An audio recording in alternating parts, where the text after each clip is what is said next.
now. So first and foremost, I'd like to welcome and thank all of you for joining in today. Today we have a very interesting session planned for all of you. The topic of today's session is Enhance Marketing Measurement using Google Analytics. To lead this session, we have with us Swapnil Sinha. Swapnil heads the conversion for Google in India. He's a seasoned marketing and analytics professional. He started his career with TCS, and since then he has worked with a number of organizations including Omniture, Yatra, Hewlett Packard, and in the recent engagement he's handling the pan-India role at Google and taking care of the conversions. Really delighted to have Swapnil with us today. I'm sure, there's a lot that all of us are going to learn about conversion and about analytics today. So just a little brief about what we'll be doing in today's session. You can say it's a 101 in Google Analytics. So we'll start with the basic concepts of Google Analytics metrics and implementation. We'll have a discussion around segmentation, tracking for business with offline aspects. That's something that we'll cover today. Website testing and enhanced insights for merchandising and funnel optimization. So those of you who are joining us for the first time, just to set the logistics, by default, all of you are muted. So in case you have any question or query, you can keep typing it down in the question panel. We'll have a session for about 35-40 minutes, and then we'll have an open Q&A. And I'll try to take questions in the chronological order. So I would request you to type in all the questions as and when they appear in your mind. So that's it from my side. Welcome, Swapnil, and over to you. You can start the session now. Thanks, Kapil. Well, everybody, thanks a lot for joining in. Pretty excited to kind of host this today and just share some of my, wisdom that I acquired over the years on, specifically on web analytics, and, in this specific case, we're talking about Google Analytics. Basically, just to kind of kickstart the whole thing, given that we are talking about data here, let me, kind of give you guys some context. So essentially just during this work, during this presentation, you would actually end up creating about, we'd end up creating about 49 million gigabytes of data worldwide. Now this is something which IBM kind of had, talked about in one of their white papers, that this is the amount of data we are creating every hour, right? And now, given that, it becomes paramount for us to figure out how we are going to leverage it, right? And see, the thing is, most of this data actually gets generated online. Given that, if you talk about the number of touches the user is making, or your prospect or a customer is making right now, most of it is coming online, right? So, and hence web analytics become really important, because web analytics really is all about capturing the data about how a user is engaging on your website, on your digital assets, right? And so what I'm going to talk about today, is really, the four things which Kapil just spoke about, right? And let me just start with the basics, right? So the building blocks, as I call them, right? So for Google Analytics specifically, the way it works, and I'll just give you like a 5-second introduction to how Google Analytics works. It basically works by you place code on each page of your website, a snippet of code. That code then records what a user is doing on the website. So the first and the foremost thing when it comes to what you should do from an implementation standpoint is ensure that all your pages are tagged, right? When I say tagging essentially is placing that code, snippet of code on your website and all pages of your website, literally. And this is where, given that I work with a lot of advertisers in India and a lot of online companies, one thing that we see is that a lot of time they struggle to ensure that all their pages are tagged. And because of that, a lot of the metrics that they get are not accurate. So that becomes the first and foremost thing, right? Ensure that all your pages are tagged. There is some, there is a diagnostic tool available in Google Analytics right now, which actually allows you to get issues, a list of issues which are there in your implementation.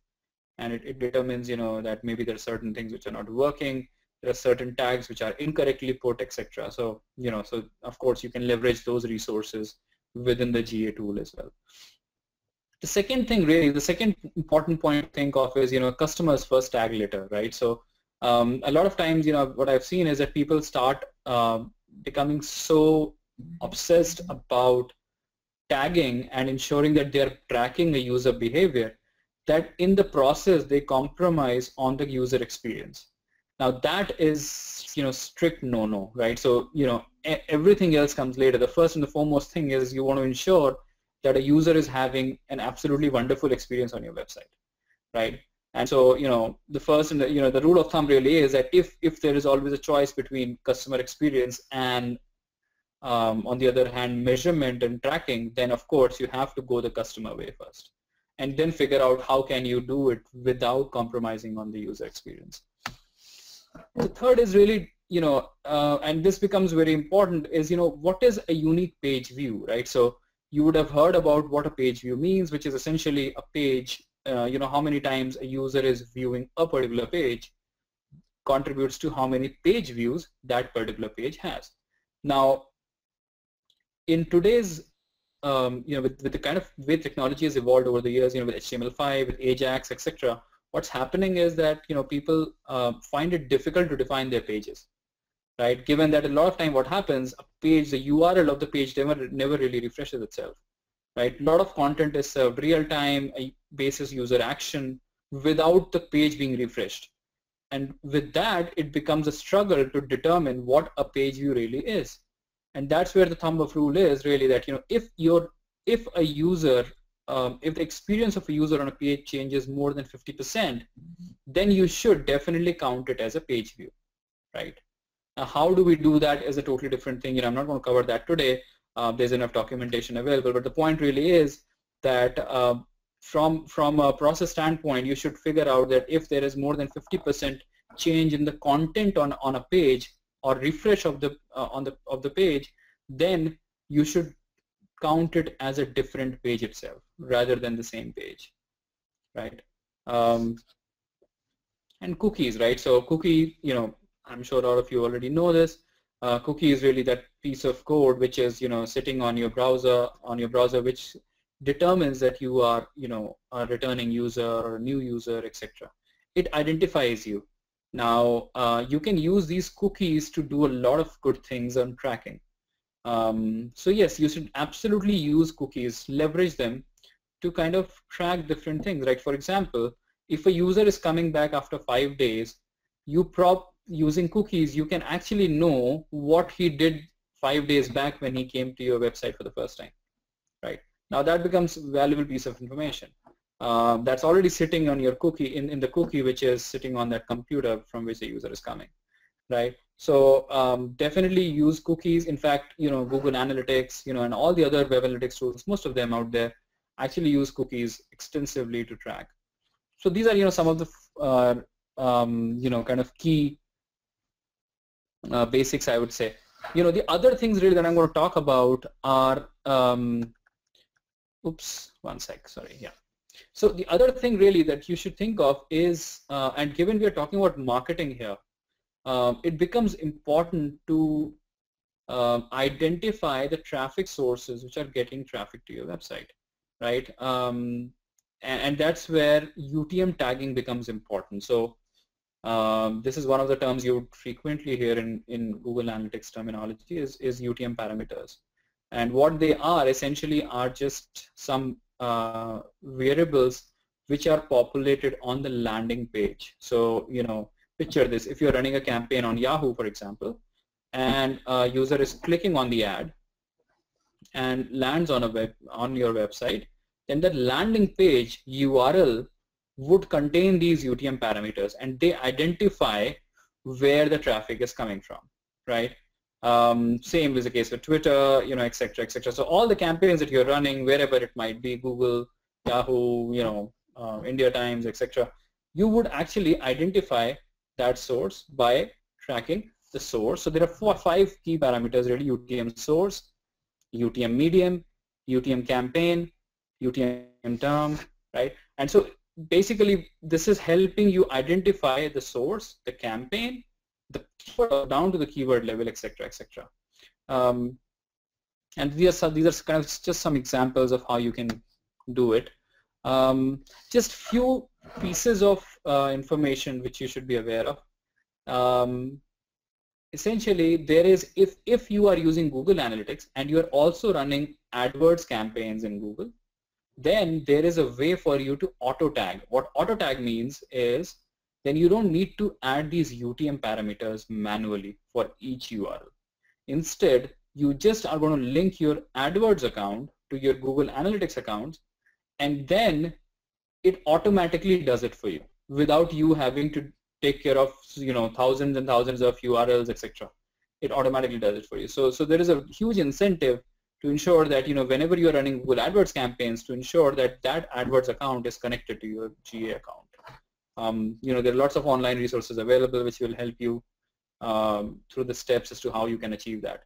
The other piece of information which is very important is that for all the non-Google campaigns, make sure that you are using UTM tags, which I explained in the earlier slide.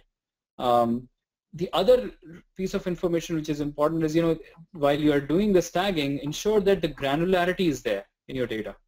So for example, if you're running a Google AdWords campaign, you want to definitely know whether it's a search campaign or a display campaign, right? You also want to know whether you are targeting a particular device, or whether you are, is this a generic keyword which is driving this traffic, or is this a brand keyword which is driving traffic, etc., etc. So you want to get down to granularity and make sure that you're capturing all that in the UTM parameter, so that then you are able to actually identify it later, and then even if you want, you can roll it up, right?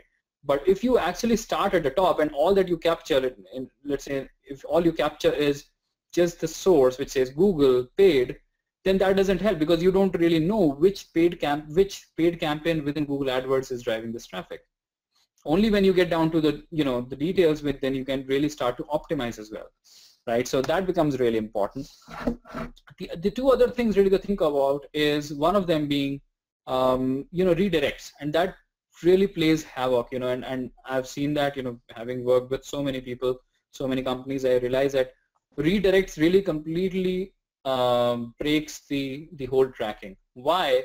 Is because, specifically when you talk about campaign tracking, is because when a user clicks on an ad, if it takes to a page which then further redirects to the final page, then all your referral information, the UTM parameters, actually get lost and are never propagated to that final landing page.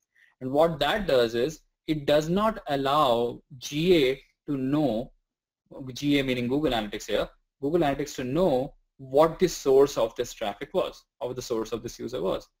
And so then you will have a bunch of these visits sitting on your Google Analytics account, which will be not attributed to the correct traffic source.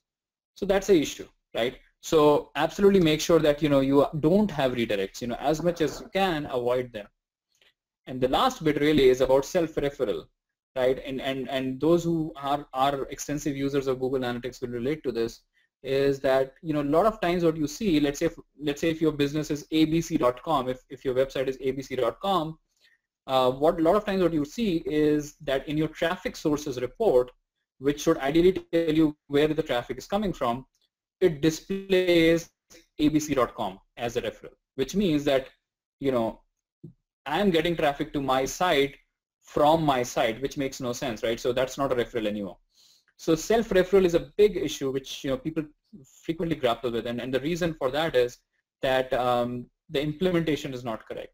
So and there are lots of reasons. You can go online and check for self-referral issues with Google Analytics, and you'll find a bunch of resources there.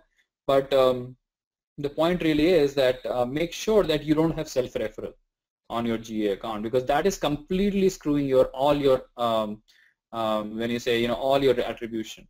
If you're getting 10 conversions, let's say, whatever that conversion means to you, if 5 of them are as self-referral, then that's not the real traffic source which is driving those 5 conversions, and you are probably doing injustice to some other sources which are actually driving these conversions, right? But just that you're not reporting them. because of this error. So, just be aware of self-referral. Just a couple more, ad, click, and site visit. A lot of time people come to me and say, hey, I've got 1,000 ad clicks on my ad, but I only see 775 visits from this source as reported by Google Analytics. And I tell them, look, there is a difference between an ad click and a site visit. From the time a user clicks on an ad, it takes time for the landing page to load up, etc. GA will only record that particular visit once the page loads up, whereas the ad click has probably happened few seconds before that. And in this, between these two, if people drop out, then what happens is ad click is still counting, the click is still counted, but the visit is not happening. And hence you will always see these scenarios where the site visitation from a particular source might be lower than the click number reported by that particular vendor, right? So just be aware that this is something which is very common and acceptable as well. So all that you have to figure out is what's that permissible limit to which you can have a difference between clicks and visits. And the last bit really is about ensuring that all your channels are kind of grouped well.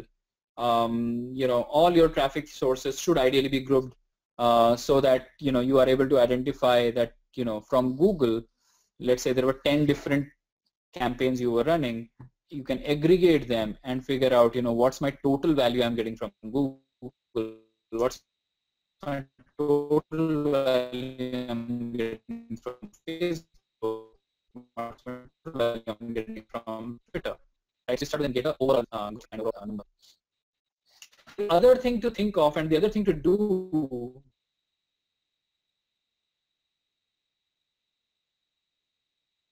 which is a significant best practice, and that's why use it, right?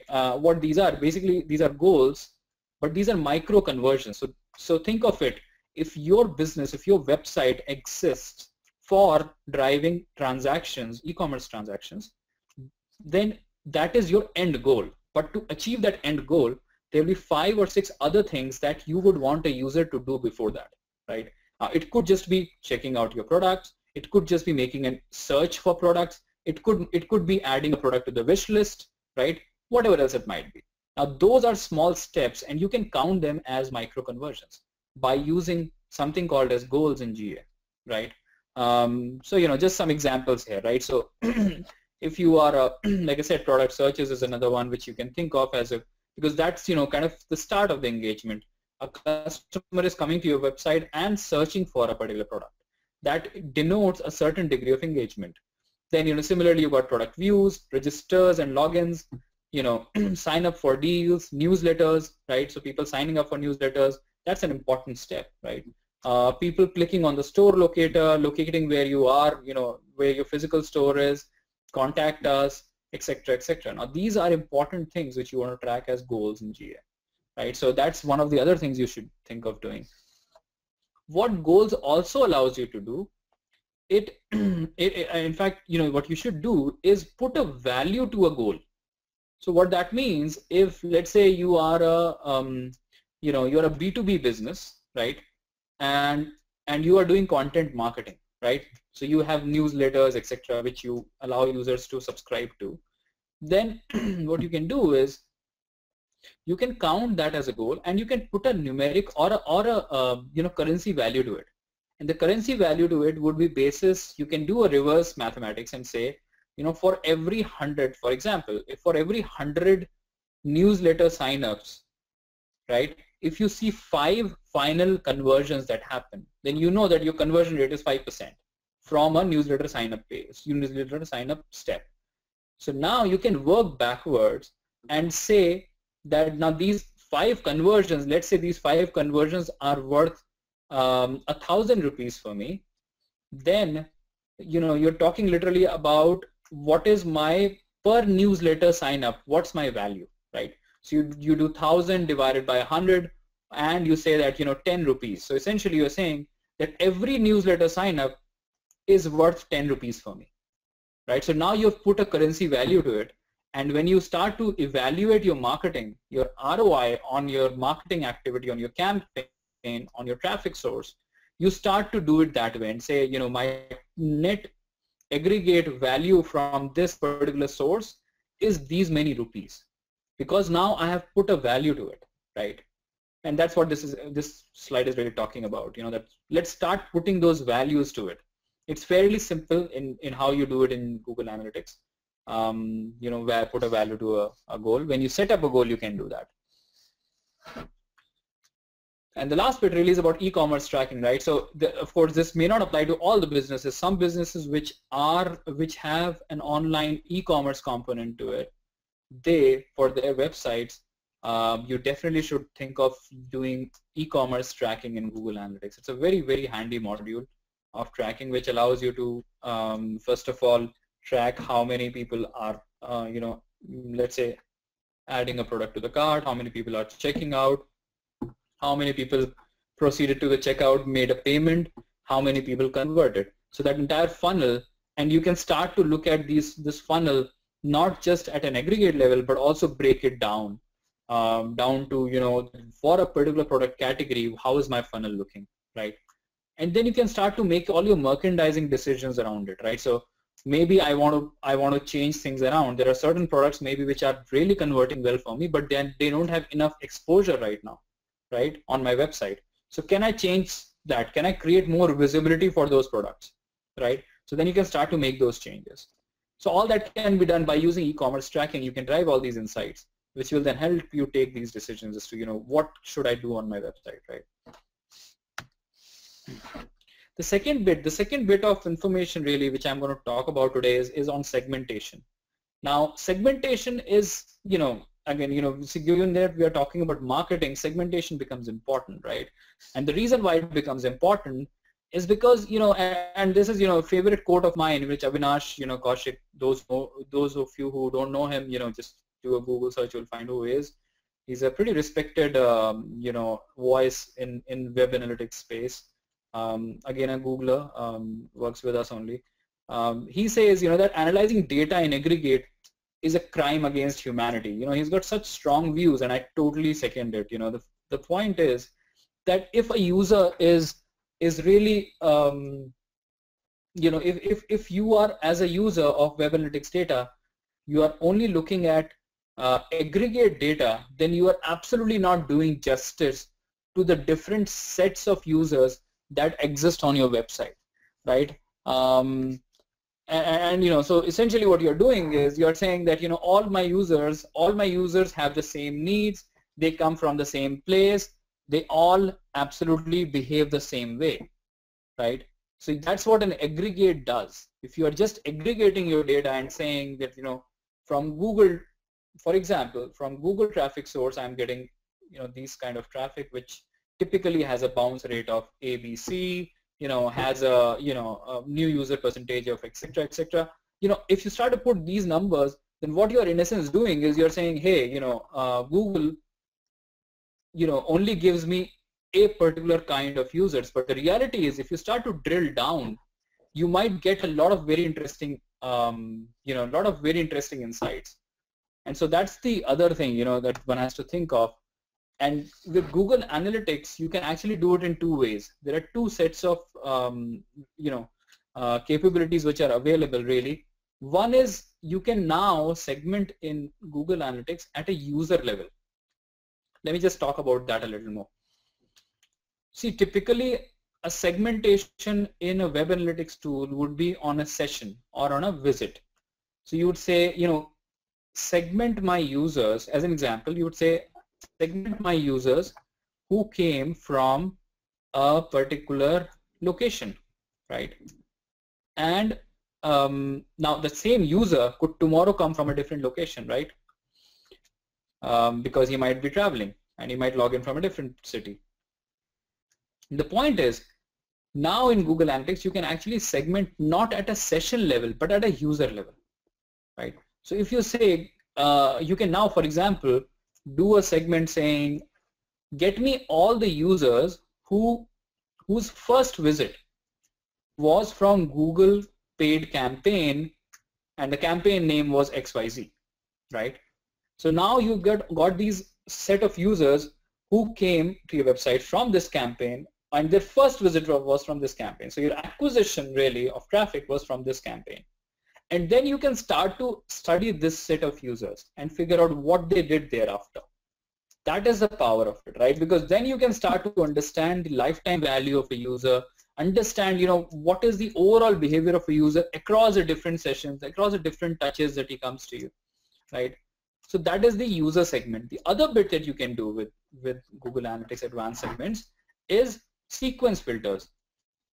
So you can say that, get me all those users who first came from this particular campaign. Subsequently, they actually signed up for my newsletter, and subsequently they did another activity, right? Now that's the segment, and then you want to study only this particular segment. This becomes very valuable, right? So the moment you start to create these goals that I spoke about earlier, now you can start to say, that get me all the users from a particular location who actually did a particular thing, right? And that thing is being captured in the goals.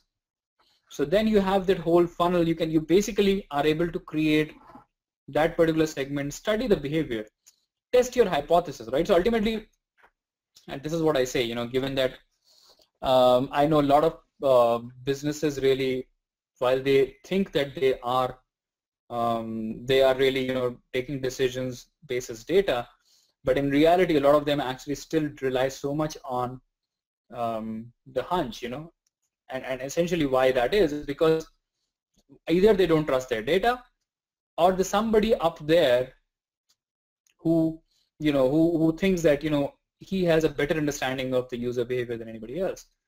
We all get surprised. In fact, I, having been in this industry for so long, I get surprised every day after I look at the data.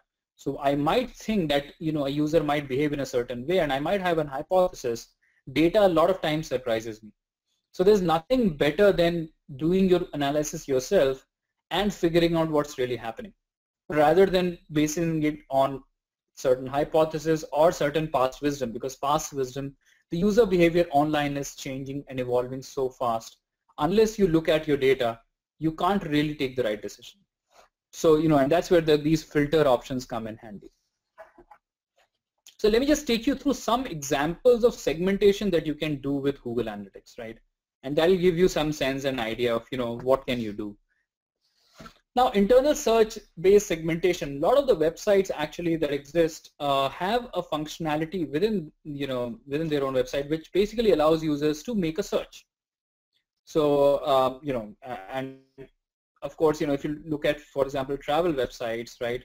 Airlines, for example, hotels, and think of all the travel agencies like the Make My Trips of the world, they all have search functionality for a user to make a search, right? But even think of other things like, other companies like, for example, Amazon, eBay, there you have the functionality where a user can directly type in what he is looking for. That becomes a very important source of segmenting the intent, right? What is the intent of a user once he comes to your site? So that is the segmentation you should definitely look at, right? So like, then even things like, brands. So if I am a retailer selling computer accessories, multi-brand computer accessories, for example, which brand is being searched the most? Now that's an important question for me, because that will also help me determine my relationship, or how I'm going to, what kind of relationship I'm going to have with that particular brand in a particular market, right? If I'm getting a lot of searches for a particular brand, I know that's a very popular brand probably, and hence I will, work with them differently to another brand which is, which is having much lesser search volumes or product views for that matter, right? So now that information can definitely be, you can get that using the internal search-based segmentation. Services as well, right? So, and holidays. So if you think of travel, again, holiday destinations, which destinations are being searched for most frequently, what time of the year, you can start to do all that segmentation. And then basis that, so the point is, while you're doing the segmentation, what is it good for? Why are you doing it? So the ultimate objective is for any such analysis is to lead to some actions. And in this case, if you see that there are certain times of the year when there is a huge surge or huge interest in certain destinations when it comes to holidays, then you can start to tailor your content, you can start to tailor your campaigns accordingly, right? Because you know that this time of the year I'm going to see a significant spike in activity from a certain city looking for a certain destination, right? Now that's valuable there, right there. And that can really help you design your campaigns, design your entire marketing around it, right? All right. The other bit really is and this is kind of just an example of how to do it. Essentially, if you see in the slide here, what we are talking about is, right here when it says, the website .com/search equals laptop. So all you are doing is you are capturing this laptops as a keyword in GA. This requires a query string essentially. So if you're building the site search functionality for your website, ensure that your search parameter, which means what a user is searching for, that string, is being passed in the URL as a query string. And if you do that, then you can set it up very easily in Google Analytics. It's as simple as just going into the interface and passing that string or passing that variable value name into Google Analytics, and then it automatically starts populating. So it doesn't even require any code change. The other bit of from a segmentation standpoint, the other thing that you should look at really is engagement-based segmentation, right? So are there people who are really casual lurkers, or there are serious buyers?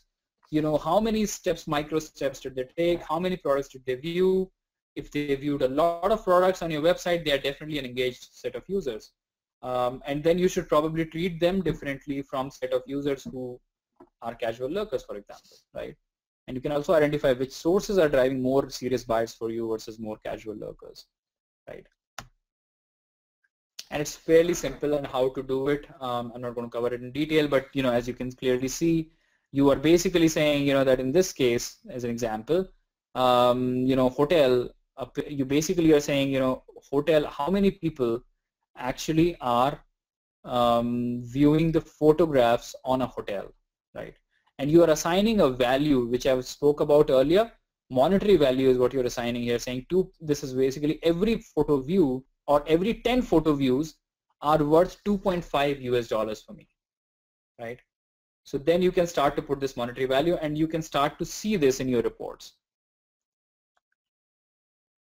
Then you can also get into source-based segmentation, identify, how many conversions did I get from the segment of users who came to your site from a specific campaign, right, over a period of time. Because, a user may not convert instantly. A user may not transact on your website instantly. He may come back 20 days later and then convert, right? So that still, that conversion still should be attributed back to that acquisition source, right? So that source that got that traffic, even 20 days later, right? So that's the whole point.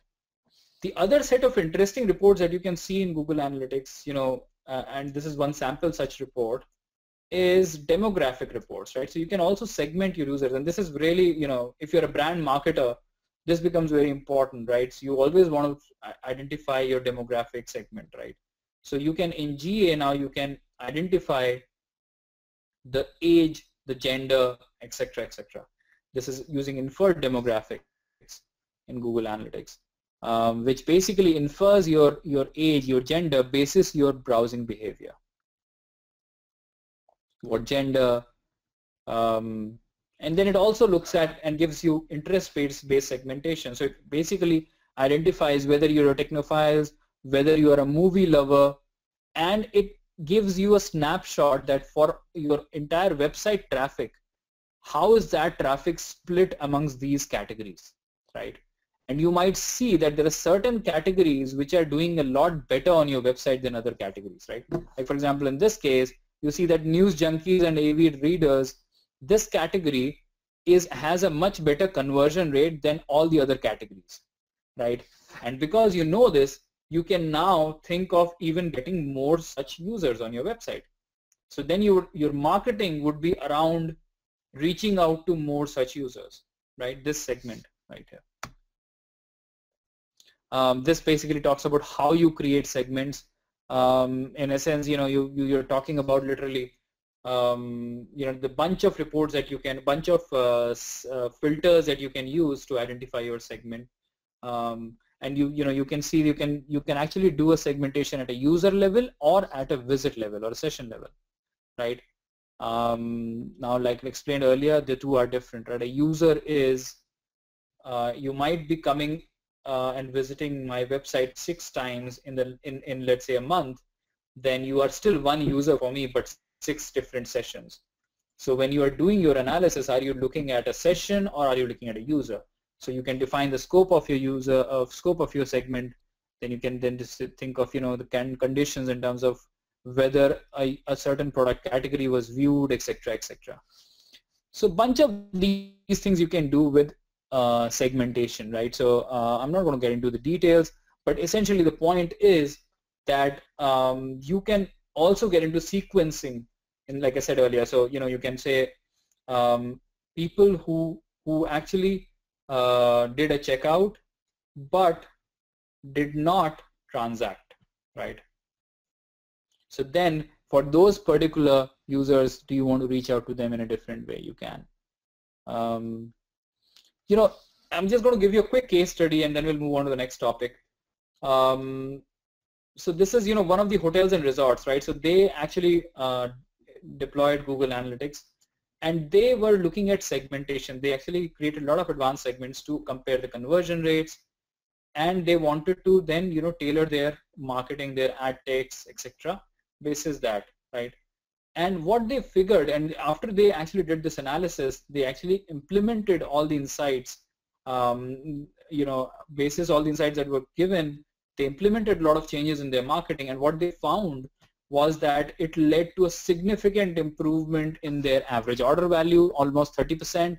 Their conversion rate almost doubled, and the revenue went up by 70%. So, just simple things like these can lead to a significant improvement in your business results, your marketing results. And we have a quote also from the person, the director of analytics who was leading this activity, on how advanced segments really have been a huge asset to their business. Right. So let's move to the next component, really, measuring the offline customer touches, right? So this is the piece of that business which goes offline, right? So not everything is online. In a lot of businesses, like for example, if you talk about financial services, and let's say we talk about personal loans, right? So now personal loans, the lead might be generated online, but the actual fulfillment, the actual final conversion actually still happens offline. Now, you would think that Google Analytics only can only capture the online component and not the offline. But the reality is you absolutely can capture the offline information as well. And that's where the new functionality in Google Analytics comes in, which actually allows you to capture hits from offline sources. So if you're talking about CRM system, think of call centers, right? So if you're talking about, in this particular case, a personal loan lead got submitted, then the call center person follows up, and then finally it materializes, let's say after the approval and all is done, it materializes into an actual conversion. And if it does, then you want to attribute this final conversion, this loan disbursement, back to the original source of the traffic, right? That is the power of Google Analytics. That's the power of the system, in the sense that you can actually not just you don't have to just stop at the level of the lead capture, but you actually can go all the way to the final disbursement of a loan in this case, and say that these 10 loans that got disbursed actually belong to this particular traffic source, right? And so then you are measuring your marketing in a better way, right? Because you are not leaving it only at the lead stage and then base everything else on assumptions that of 100 leads, I'm going to get 2 conversions, blah, blah, blah. No, you can actually get down to that and saying, hey, I actually got 5 dispersals from this source. So that's the power of Google Analytics. It essentially, and this becomes very important because, if you think of, a lot of the verticals right now, think of even e-commerce, right? Travel, think of travel, holidays. If I'm booking a holiday, I'm probably going to submit a lead online for a holiday package. But I might, somebody else might be calling me back from wherever, Make My Trip or Yatra or whoever else might be calling me back, and then, I might be visiting their retail outlet and finally saying, hey, this is a package that works for me, and then I pay the money, etc. It's done.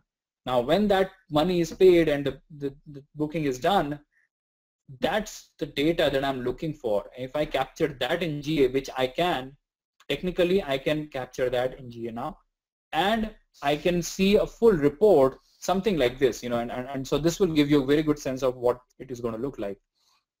So in this report, what you see source/medium, which essentially is the traffic source. So I can say Google-PPC, this is one of the sources. These many visits I got, and if I scroll to the right, I can see form 1 goal conversion rate. This is basically my lead. So I get 12.34% as my lead conversion rate.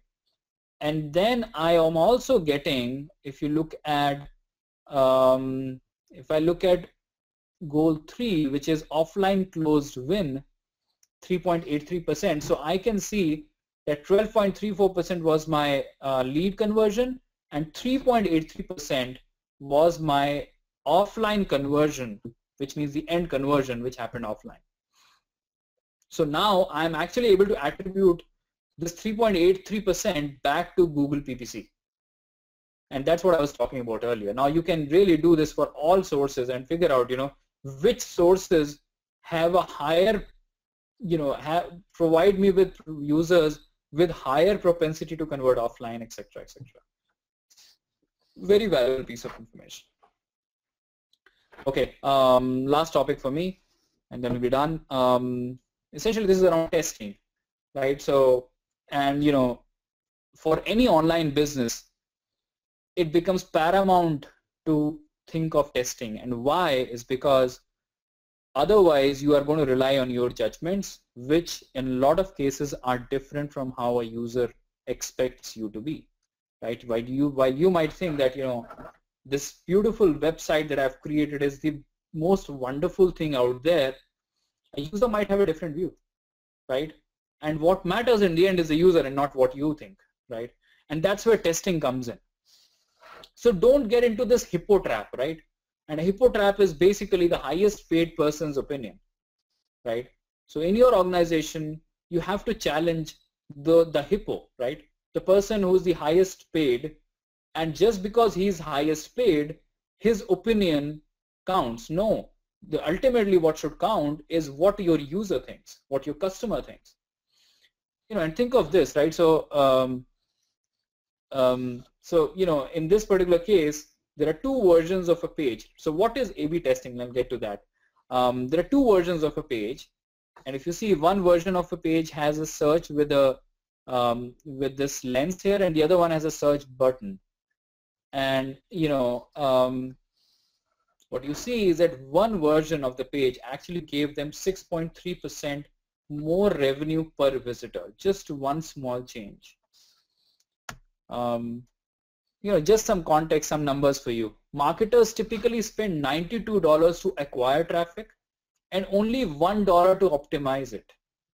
Now this is very staggering, right? So all we care for is get more traffic for me, get more traffic for me. But we don't realize that if we actually optimize a little, that $92 that are spent actually can be spent well, because then you're getting more conversions out of this $92. And so essentially what A/B testing is actually testing different variations of your pages and your navigation flow, etc., and figuring out which version of the page works better for you. Not for you, but for your user, in the sense that the user is able to do what he wants to do, right? And in this case, this is the original page. Then there are two other pages which were created, and you test different variations, and you figure out, which variation is converting the best for me, and accordingly you then make that page your hero page, and that's the page you deploy then. The good thing is Google Analytics can actually allow you to do that, right? It actually allows you to set up these experiments which allow you to set up these multiple variations of these pages, and then give you results as to which page actually is doing the best for you. And then you deploy that page. It's fairly easy, straightforward, free. It's, the biggest thing is, the Google Analytics free version comes, so this whole testing mechanism is available for free, and a lot of people are using it nowadays to kind of determine their content and, which pages are working better, all their landing pages, etc. Lots of companies have been benefited by this. And just one example right here, Rightmove is a real estate company based in UK, and what they did actually, and fairly simple, they had this page which had property details, and there were two call to actions on this page. One was the contact agent, the other was the request details. What they did is they actually created multiple variations of this page with different text and colors, text of the button and the color of the buttons. So you can see there are different combinations they tried out, and then they found a winning combination which actually gave them 33% more leads. Now, you would think that, that testing may not work, right? In the sense that, it may not give me the results, etc. But 33% more leads over a long period of time. So there's definitely something worth trying out, right? Because you just don't know, just the visual aspect, just the intuitive aspect of your page. These things come out very clearly in in an A/B test environment. And so, absolutely should use Google Analytics content experiments to drive this. And that's all I have actually. Kapil, maybe we should now open up for questions. Neil, by the way, very, very interesting session. A lot of inputs I have also got out of this, especially that offline tracking piece. That's something that we were actually struggling with. So there are some questions, and can you see the list of questions at your end?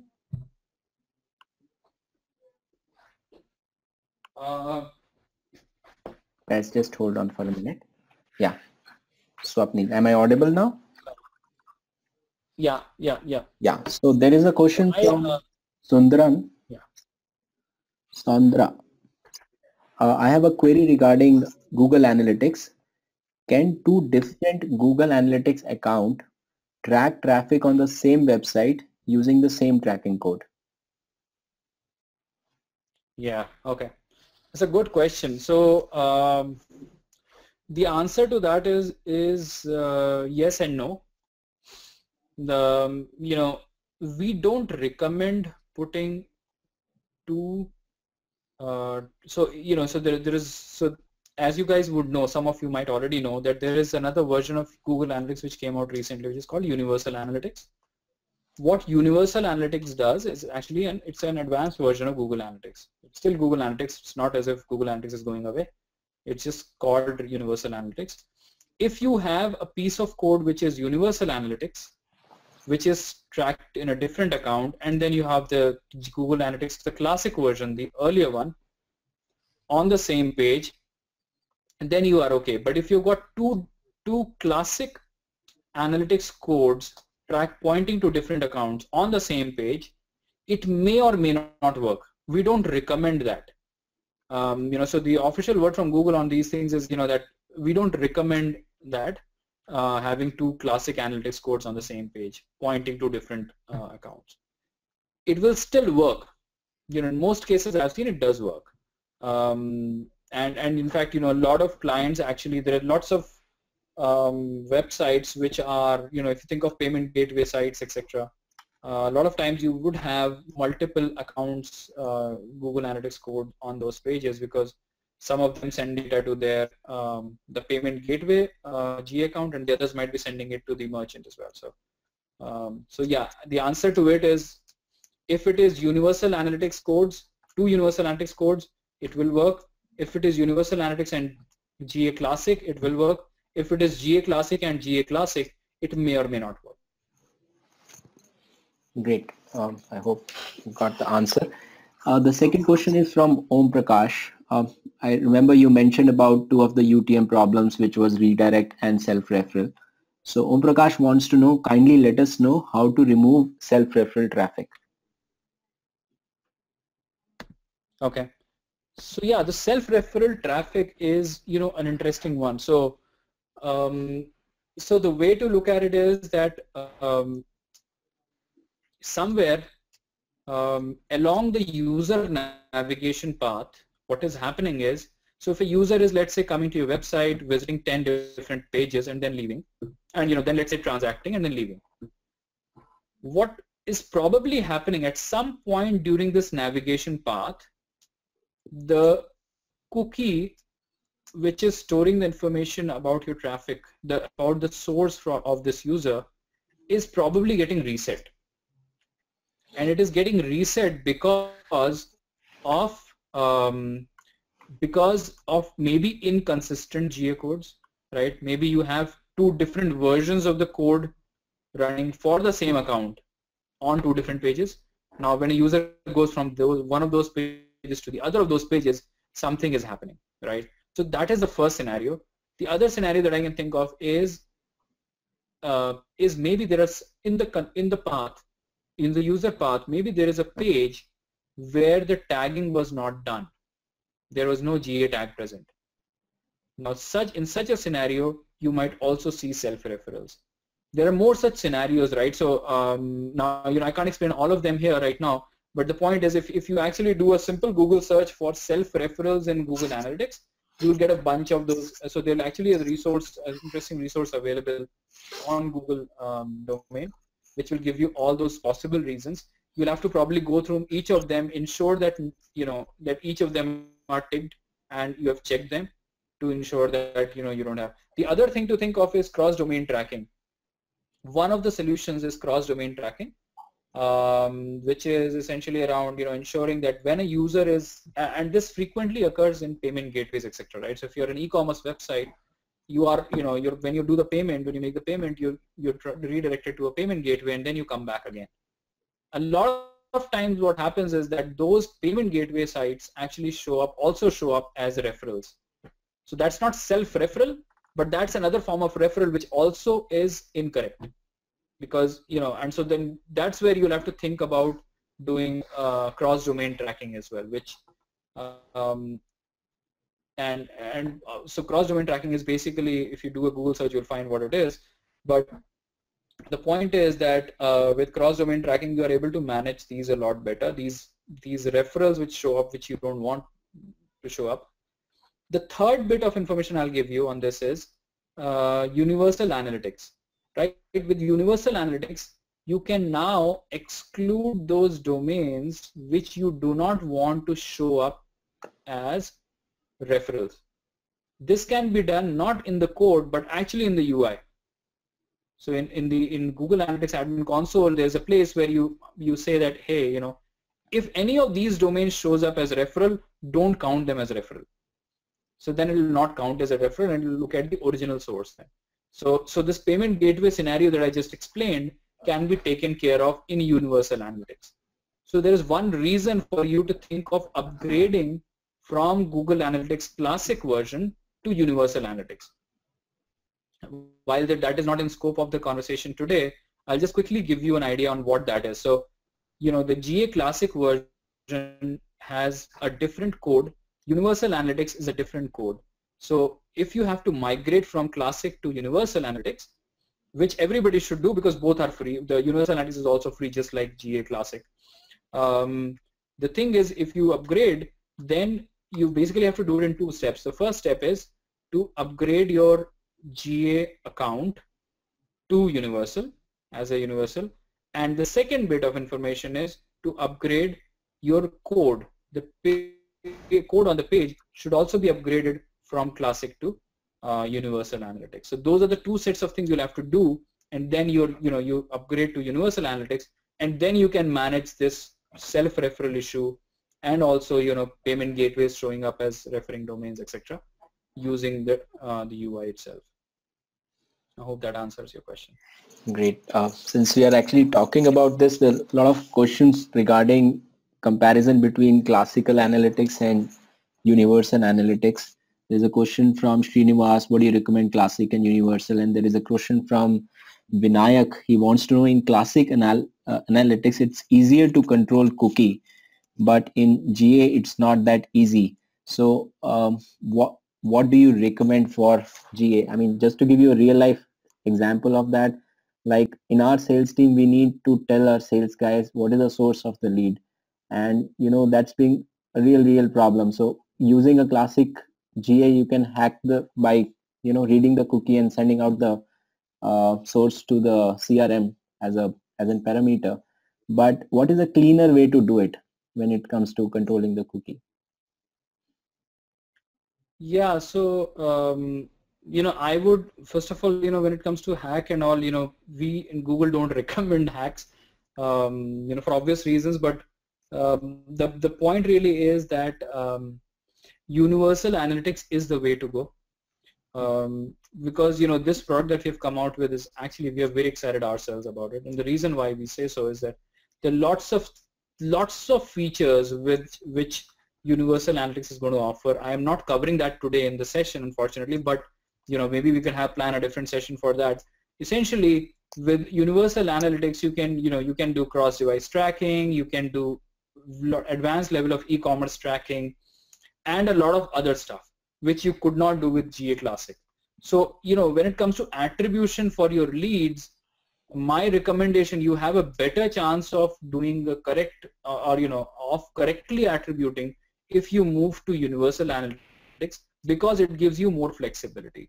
So you know, specifically in this case, I don't know where, you know, what scenario you are saying when you say that, you know, with classic version you can create those hacks in your code which you can't do with universal, because you know, with universal, actually, you know, the way I know it is actually it gives you a lot more flexibility. Okay, we'll definitely explore it. Michelle has a question on similar lines. When you upgrade to universal, do we lose the previous data? No, you don't. So which is the beauty of it, right? So universal analytics actually allows you two different things, right? So it allows you to first of all keep all your data if you want to continue to use the same profile, the same property, right? So if you're using the same web property in Google Analytics, then and want to upgrade that property to universal, you can do that, and in that process you do not lose any data because you are still on the same property. If however you decide to create a totally new property for universal, you can do that too, and your old data would continue to sit in the old property. So while it's not in the same property, you can still have that historical data in a different place. So in either scenario, you will still have that data with you. Great. I think, Swati, that answered your question. Would you recommend upgrading to universal analytics or having both GA and universal analytics? Any further thoughts on this? That was a question from Swati. Sorry, I actually missed that, Kapil. Could you repeat that? Yeah, the question was that would you recommend upgrading to universal analytics or having both Google Analytics as well as universal analytics? Yeah, I would not recommend having both. I mean, maybe what you do as part of your deployment plan, you could think of having classic analytics and universal analytics running in parallel for a brief period of time, 10 or 15, you know, maybe 5 days, 7 days or whatever, while you test both of them. But in the long run, you should not have both of them running on the site. You should definitely take down the classic one and then, you know, completely move to universal analytics. Because, you know, and the reason I say this is, you know, sometimes crazy things happens when you've got two sets of code on the site. So, you know, recommendation is to only have one. And the other thing is, you know, if you're a big organization and lots of users who are consuming this data, a lot of times what happens if you've got two different versions of the truth, you know, there are lots of questions which come to you which are very hard to answer, in the sense that, you know, somebody would say, you know, that how come this profile is showing me, or this report is showing me something else, this report is showing me something else, and you know, So half your energies would completely go in actually just justifying, that this is correct, what is not correct, etc., etc., or reconciliation. So the better thing to do is actually, figure out a day when you want to completely migrate and then move everybody over. With some overlap of few days, just to kind of ensure that the basic metrics are within permissible limits of variation, between the two systems. Great. So Swapnil, I think there's a lot of confusion between GA and Universal Analytics. I could not have guessed it. Looking at the kind of questions that are coming up, I think we should plan a different session for that for sure. By the way, guys, it's already 4:02. We planned it for 4, and there are close to about 15-16 questions which are still not answered. So we'll take about another 5-7 minutes to wrap up with taking some more questions. Simultaneously, I'm just quickly launching a poll question. You can take it like a commercial break. We do 6 months course on digital marketing. So if you want to do that, just mention yes over here. So while you're doing it, I'm just taking some 101 level question. There's a question, what is it by Stovant? What is the difference between drop-offs and bounce? Yeah, good one. So see, essentially, the way to look at it is, that a drop-off is a more generic term. A bounce rate, if you think of what a bounce rate means, bounce rate is essentially somebody coming to your website and without engaging further, he just goes and leaves. So, the first page of a user's session, on your website is the last page. It doesn't go beyond that. So that is a bounce. The ball comes, it bounces off, right? So that's what you're saying, bounce. Whereas a drop-off is a more generic term. A bounce could be a drop-off as well, but in e-commerce space, when we say bounce, we are talking about a user. If a user is there transacting, and then rather than completing the transaction, he exits on a particular step, then that's what you call as a drop-off.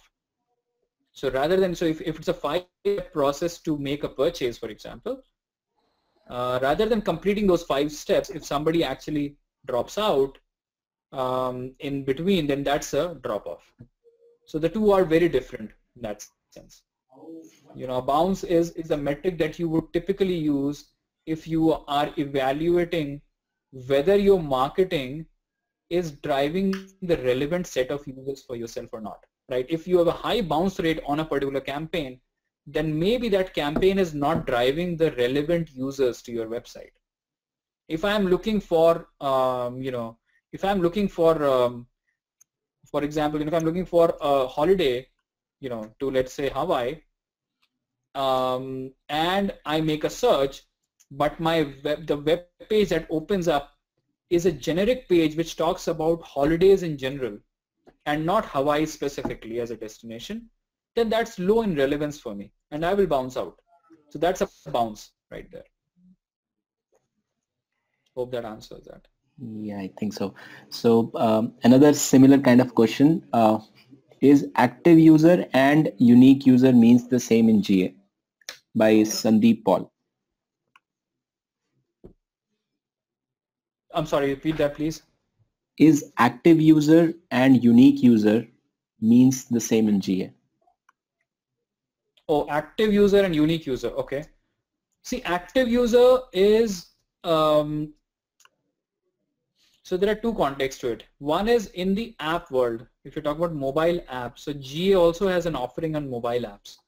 So I don't know if this was the, when you say active user, if you mean that, or if you mean the real-time section of reporting in GA, because that also gives you active users, which is at a particular given instance of time, how many users are active on your website, right? So if you're talking about, so unique user is a same cookie over a period of 30 days. If I keep coming back over a period of 6 months, actually, if I keep coming back to the website, then I'm the same unique user. Okay, so my unique user count doesn't go up. My session count keeps going back. I come on day 1, then I come on day 5, then I come on day 7, then day 10. I keep coming back. So my session count is going up, 4 in this case. But unique user count is still staying 1 because I'm the same user, same browser. Now, an active user is different because an active user is essentially how many users, unique users are active on my website right now. So this is basically the real-time reporting in Google Analytics. Now, so the two are very different because I'm just looking at current snapshot in time, how many actives am I getting, right? So the two are different. The other context is in the context of apps. If you talk about GA for app, Google Analytics also has an app tracking mechanism. There you have an active user, which is essentially how many users are using the app that you're tracking in GA. How many of them are using the app? They have downloaded the app.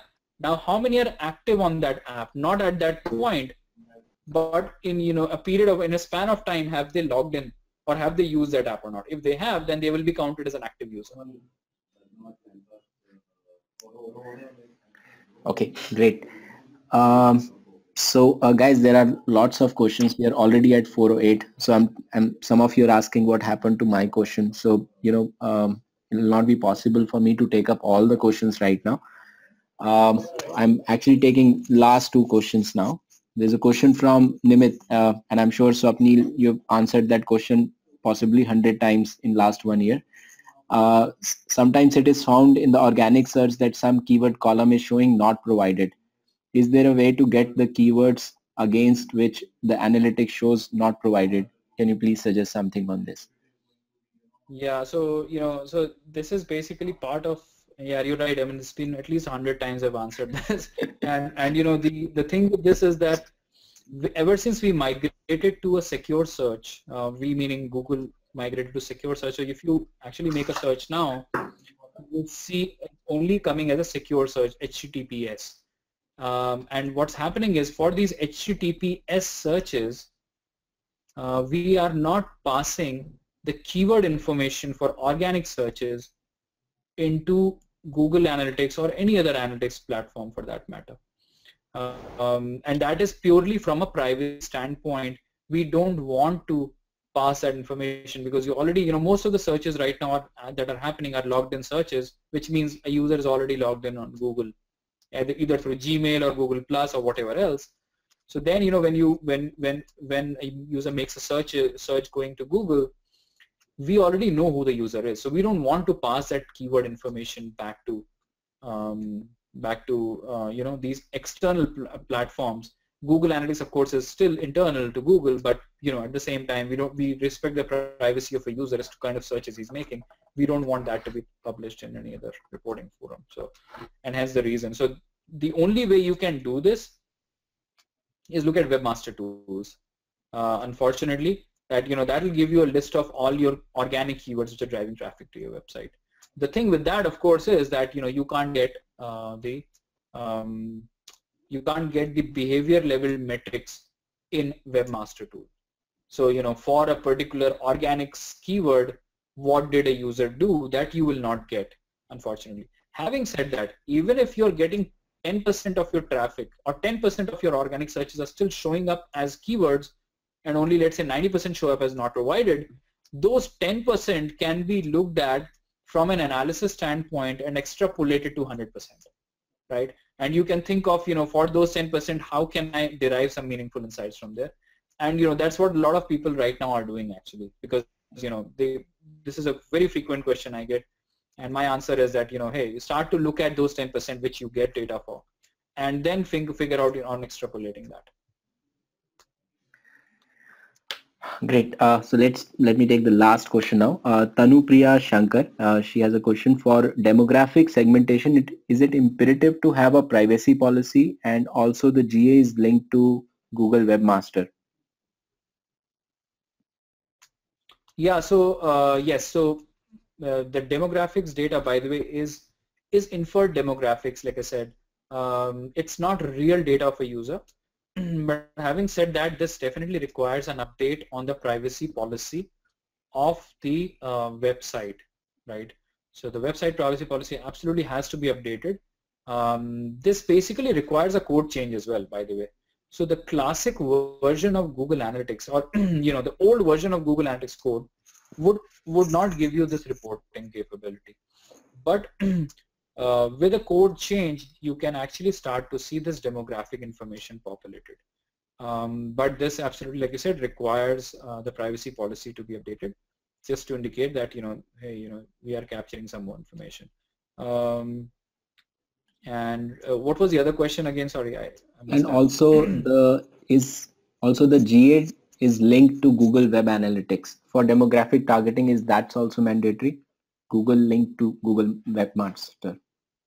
Webmaster. Okay. No. So no. The answer is no. For this to work, for the demographic thing to work, all you need to do is update your tracking code, right?